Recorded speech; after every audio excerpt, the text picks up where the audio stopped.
मेरे रहनुमा, मेरे रहनुमा, मेरे रहनुमा, मेरे रहनुमा। জাকাত দেরি করে দিলে সোনার দাম কোন মাসেরটা ধরব?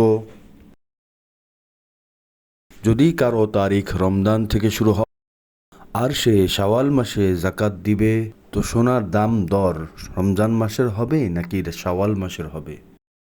শাহবাজ সাহেব, করাচি থেকে।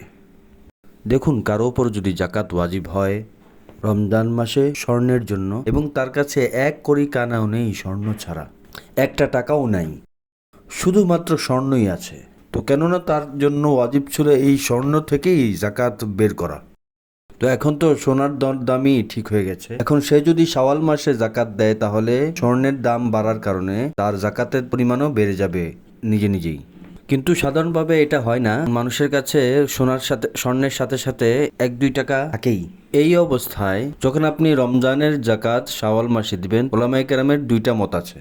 একটি মত হচ্ছে এই যে সোনার রেট যদি শাওয়াল মাসে বেড়ে যায় তাহলে আপনার জাকাতের পরিমাণও বেড়ে যাবে। কিন্তু দ্বিতীয় আরেকটি মত আছে যে ওই দামই থাকবে যেই দামে জাকাত ওয়াজিব হয়েছিল। সে সময় সোনার যে রেট ছিল আজ আপনি সেই দাম হিসেবে জাকাত দিয়ে দেন। তো দুইটি মত আছে।